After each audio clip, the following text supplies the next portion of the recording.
आज का हमारा टॉपिक है बाल गृह। इम्पॉर्टेंट टॉपिक है यूजी और पीजी के पॉइंट ऑफ व्यू से। कंटिन्यू करते हैं। सबसे पहले देखो यहाँ पे बाल गृह क्या है, डिस्कस करते हैं। आचार्य काश्यप ने चिकित्सा स्थान में इसका वर्णन किया है। ठीक है, इंपॉर्टेंट है, आपको याद रखना कि आचार्य काश्यप ने बाल गृह का वर्णन चिकित्सा स्थान में किया है। आचार्य सुश्रुत और वाग्भट्ट ने उत्तर तंत्र में इसका वर्णन किया है। बाल गृह क्या होते हैं? बाल गृह नाम से समझ में आ रहा है आपको कि बच्चों में होने वाले, कौमार का टॉपिक है ये पे, तो बच्चों में होने वाले ये रोग होते हैं। ठीक है, जो बाल गृह क्या है? जो रोग या जो शिशु को ग्रहण करते हैं, अर्थात शिशु पर आक्रमण करते हैं, उसे बाल गृह कहते हैं। ठीक है, रोग यहाँ लिखने की ज़रूरत नहीं, जो भी सिम्टम हम पढ़ेंगे या जो भी लक्षण हम पढ़ेंगे कि किसी भी कारण से अगर किसी भी प्रकार के रोग हो रहे हैं और उनको हम रिलेट कर सकते हैं कि वो बच्चों पे आक्रमण कर रहे हैं एज अ डिसीज़। ठीक है, तो उसको अपन क्या कहते हैं? बाल गृह कहते हैं। ठीक है, भगवान शिव और उमा मतलब पार्वती, ठीक है, शिव और उमा ने या भगवान शिव और पार्वती माँ ने अपने पुत्र की रक्षा के लिए ग्रहों को उत्पन्न किया था। इन ग्रहों को उत्पन्न किया था किस लिए? अपने पुत्र की रक्षा करने के लिए। बाल ग्रह को केवल सूक्ष्म दृष्टि अर्थात शास्त्र चक्षु से ही देखा जा सकता है। यह अब बहुत इंपॉर्टेंट है। ठीक है, बाल ग्रह को सूक्ष्म दृष्टि या फिर शास्त्र चक्षु से देखा जा सकता है। ऐसे ही एक टर्म आया है जब आप सूत्र स्थान पढ़ेंगे, चरक सूत्र स्थान, वहाँ पे क्वेश्चन आता है कि अगर आपको टॉपिक याद है तो आप मेरे को कमेंट करके बताएंगे कि ज्ञान चक्षु से देखा जा सकता है, केवल ज्ञान चक्षु से देखा जा सकता है, ऐसा टॉपिक है। ये कौन से टॉपिक पे बोला गया है कि इसको या इसके वर्णन को समझने के लिए ज्ञान चक्षु की आवश्यकता होती है। ठीक है, अगर आपको ध्यान है तो बिल्कुल आप मेरे को कमेंट करके बताएंगे। चरक संहिता सूत्र स्थान का पहला चैप्टर है। ठीक है, नेक्स्ट हम डिस्कस करते हैं, कंटिन्यू करते हैं। पौराणिक मतानुसार ग्रहों का जो सृजन है या ग्रहों का जो बनाया है जिसने, ठीक है, इसका निर्माण किन्होंने किया है? स्कंद ग्रह का निर्माण या सृजन किया है भगवान शिव ने। स्कंद अपस्मार का सृजन किया है अग्नि देवता ने। नैगमेश का पार्वती, पूतना और मुखमंडिका का कार्तिकेय ने। ठीक है, इम्पॉर्टेंट है। स्कंद ग्रह का शिव ने, स्कंद अपस्मार का अग्नि देवता ने, नैगमेश का पार्वती, पूतना और मुखमंडिका का कार्तिकेय के द्वारा सृजन किया गया है। ठीक है, नेक्स्ट हम देखते हैं बाल ग्रह का भेद। इम्पॉर्टेंट है, बाल ग्रह के सभी आचार्यों के द्वारा अलग अलग भेद वर्णन किए गए हैं। आचार्य चरक ने बाल ग्रह को अपरिसंख्य माना है। सुश्रुत और भाव मिश्र, योग रत्नाकर और माधव निधान। ठीक है, इसको याद रख सकते हो सुभायोमा से। ठीक है, शुभायोमा, इन्होंने बाल ग्रह की संख्या मानी है 9 या 9। ठीक है, सुश्रुत, भाव मिश्र, योग रत्नाकर और माधव निधान, इन्होंने 9 बाल ग्रह माने हैं। वाग्भट और शारंगधर, आचार्य वाग्भट और शारंगधर ने 12 भेद माने हैं बाल ग्रह के। आचार्य काश्यप, जो कि बहुत इंपॉर्टेंट है क्योंकि हम बाल ग्रह पढ़ रहे हैं या कौमार से रिलेटेड क्वेश्चन पढ़ते हैं, यहाँ पे इंपॉर्टेंट होते हैं काश्यप और हारित मेनली। ठीक है, आचार्य काश्यप ने 10 प्रकार के बाल ग्रह का वर्णन किया है, जिसमें रेवती जो बाल ग्रह है उसके 20 पर्याय बताए हैं। बहुत इंपॉर्टेंट है, ये क्वेश्चन पूछा जाता है कि आचार्य काश्यप के द्वारा रेवती बाल ग्रह के पर्यायों की संख्या क्या है। ठीक है, 20 प्रकार के या 20 पर्याय माने हैं, बताए हैं किसके? रेवती के। आचार्य हारित के द्वारा 8 बाल ग्रह बताए हैं और इन्होंने पूतना जो बाल ग्रह है उसके भेद भी 8 बताए हैं। रावण जो कि लेखक थे आचार्य, इन्होंने पूतना के 16 भेद माने हैं। वाग्भट ने 12 माने हैं, जो कि हम ऊपर डिस्कस कर चुके हैं। क्लियर है? आचार्य चरक ने अपरिसंख्य, सुभायोमा ने 9, वाग्भट शारंगधर ने 12, काश्यप ने 10, हारित ने 8, रावण ने पूतना के 16 भेद बताए हैं। नेक्स्ट है कि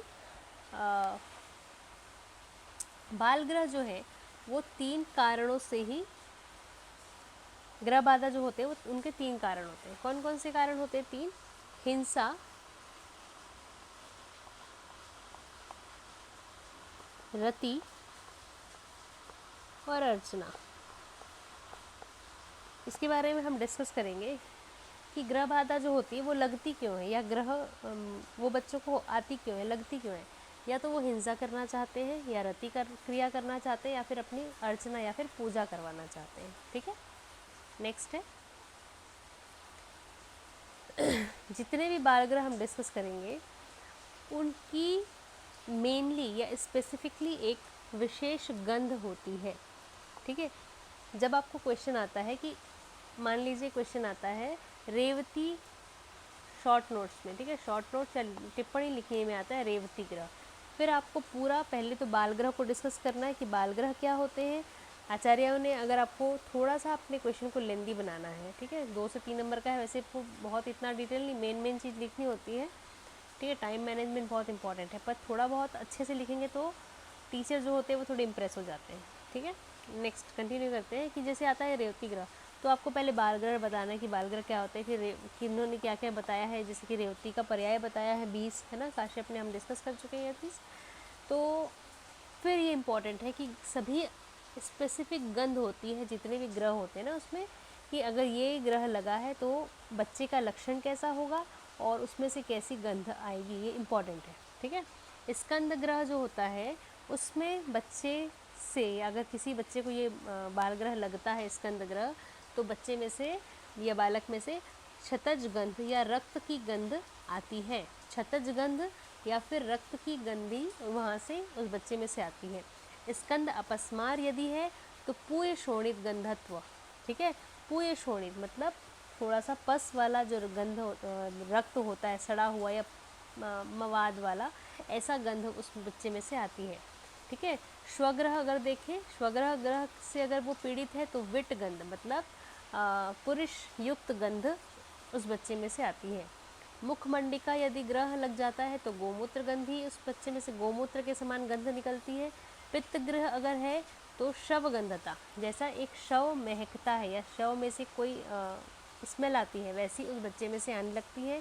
रेवती ग्रह से पीड़ित कोई बच्चा है तो उसमें से बस्त गंध या पंख गंध, ठीक है, ऐसी गंध उस बालक में से हमको समझ आती है। ठीक है, अंधपूतना गंध से यदि ग्रह से यदि पीड़ित बच्चा है उसमें से अम्ल या मत्स्य गंध, अम्ल मतलब खट्टी या मछली के जैसी सड़ी हुई गंध, पंख मतलब यहाँ पे है कीचड़, ठीक है, उसकी गंध आती है।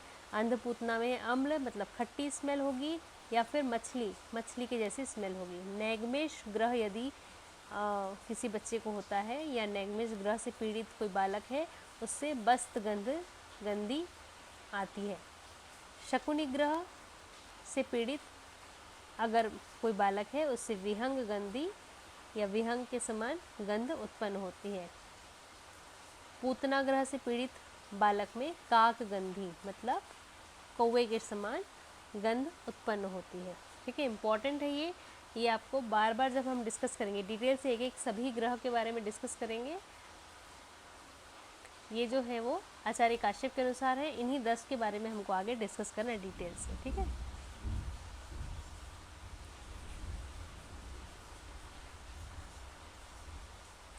एक ग्रह को यहाँ हम डिस्कस करते हैं, फिर नेक्स्ट वीडियो में डिटेल से सभी ग्रह के बारे में डिस्कस करेंगे। सबसे पहला हमने डिस्कस किया पढ़ा था वहाँ पे स्कंद ग्रह। स्कंद ग्रह आप यहाँ पे इमेज में भी देखेंगे। श्लोक जो है इसको मैं तोड़ तोड़ के यहाँ पे बता रही हूँ आपको, अगर ये ऐसे याद हो तो बहुत अच्छी बात है, यदि ऐसे याद नहीं होगी तो पूरे लाइन टू लाइन श्लोक याद रखेंगे आप। शूनाक्षा क्षतज सगंधी, हमने पढ़ा क्षतज गंधी होती। शूनाक्षा मतलब क्या थी, एक आँख जो है वो शून्य हो जाती है, आपको दिख रहा होगा यहाँ पे एक आँख, शूनाक्षा मतलब एक आँख शून्य हो जाती है।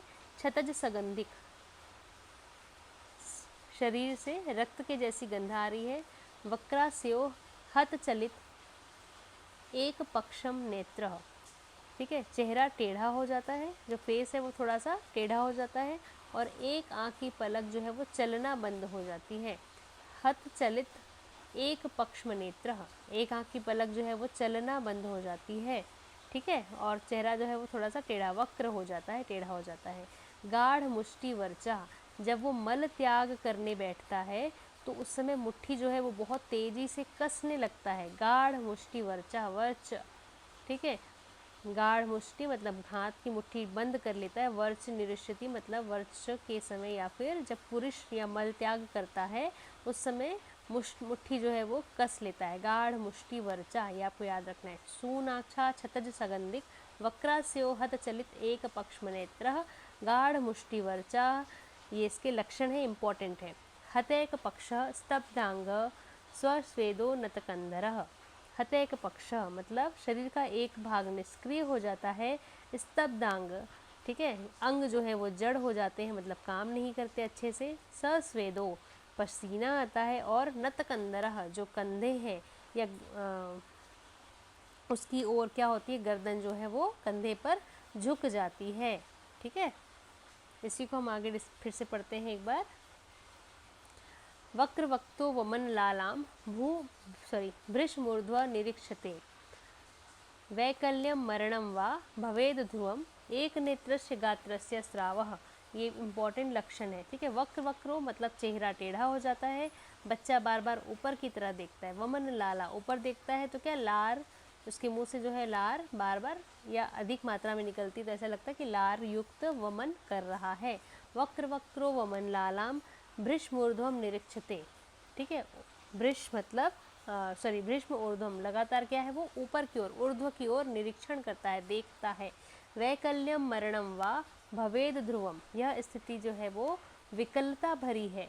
स्थिति स्थायी पक्षाघात या मृत्यु का कारण बन सकती है। वैकल्यम मरणम वा भवेद ध्रुवम, ये विकलता की ओर ले जाती है या फिर उसकी मृत्यु भी हो सकती है, ऐसा यहाँ पे बता रहा है स्कंद ग्रह के लिए। ठीक है, एक नेत्रस्य गात्रस्य स्राव, एक आँख और शरीर से लगातार क्या होता है, स्त्राव होते रहता है। ठीक है, हम किसके बारे में डिस्कस कर रहे हैं, हम बात कर रहे हैं स्कंद ग्रह की, जिसको हम अगर बात करें तो मॉडर्न से रिलेट कर सकते हैं hemiplegia with facial palsy. Hemiplegia मतलब एक होता है पैराप्लेजिया, ठीक है, जिसमें पूरी बॉडी में लकवा इसको बोल सकते हैं, पैरालिसिस हो सकते हैं। हेमीप्लेजिया मतलब हाफ बॉडी, है ना, आधी बॉडी में पैरालाइज्ड बॉडी हो सकती है, ऐसा इसमें बता रहा है स्कंद ग्रह में, विथ फेशियल पाल्सी।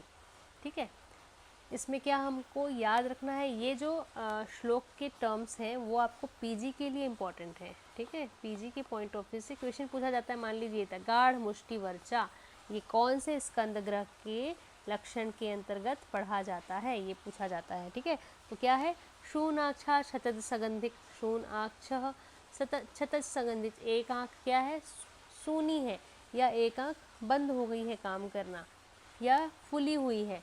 और छतज सगंधिक, जो बॉडी है उससे छतज मतलब रक्त वाली गंध आ रही है। वक्र वक्त्रो वमन लाला भृशमूर्ध्वम निरक्षते, है ना, टेढ़ा हो गया है चेहरा, वक्र हो गया है और मुंह से लार गिर रही है और लगातार वो क्या करता है, ऊर्ध्व की ओर निरीक्षण कर रहा है। वक्रस्यो हत चलित एक पक्ष्म नेत्र, ठीक है, मुंह टेढ़ा हो गया है, ये हम पढ़ चुके हैं, वक्रस्य हो गया है और जो आँखें हैं वो एक आँख का पलक जो है वो चलना बंद हो गया है, एक आँख की पलक जो है वो स्ट्रेट हो गई है। ठीक है, वो चलना बंद हो गई है। गाढ़ मुष्टि वर्चा, जब वो छोटा है अभी वो, तो जब वो मल त्याग करने बैठता है तो वो मुट्ठी बहुत तेज़ी से मुट्ठी को भींचने लगता है या मुट्ठी बांधने लगता है, ताकत लगाता है। एक नेत्रस्य गात्रस्य, एक नेत्र और शरीर जो है वो काम करना बंद कर देते हैं। इसको हम क्या कर सकते हैं, वैकल्यम मरणम व भवेत ध्रुवम, या इसको हम विकलता की ओर, लगातार क्या होगा, एक साइड की बॉडी जो है हेमिप्लेजिक हो जाएगी या पैरालाइज्ड हो जाएगी या फिर इसमें मृत्यु भी हो जाती है बच्चे की, ये बता रहा है यहाँ पे। संरक्तो भयम लोचना, आँख जो है वो लाल होती है, ठीक है, डरी हुई लगेगी और आँख जो है वो इतनी लाल रहेगी कि वो ऐसा लगेगा कि खून से भरी हुई आँख है। ठीक है, ये क्या है, ग्रहाधिपति, इसको आचार्य काश्यप के द्वारा ग्रहों का अधिपति माना है, इंपॉर्टेंट है। स्कंद ग्रह को आचार्य काश्यप के द्वारा ग्रहों का अधिपति या ग्रहाधिपति कहा गया है स्कंद ग्रह को। Thanks for watching this video. Next video से हम सभी ग्रह को डिटेल से डिस्कस करेंगे, जो कि आपको क्वेश्चन पूछा जाता है शॉर्ट नोट्स में, बहुत इंपॉर्टेंट है। यूजी में डेफिनेटली यहाँ से क्वेश्चन पूछा ही जाता है, कम से कम को आपको 5 से 7 नंबर का क्वेश्चन यहाँ से आएगा ही आएगा। पीजी के पॉइंट ऑफ व्यू से अगर आप देखें तो काश्यप में या अगर आप बात करें कौमार भृत्य की, है ना, तो काश्यप संहिता बात कीजिए या फिर कौमार भृत्य की बात कीजिए, यहाँ से क्वेश्चन डेफिनेटली पूछा जाता है पीजी और यूजी दोनों से, इसलिए इंपॉर्टेंट टॉपिक है, इसको स्किप नहीं करेंगे। नेक्स्ट वीडियो से हम डिटेल से एक एक ग्रह के बारे में बात करेंगे। Thanks for watching this video.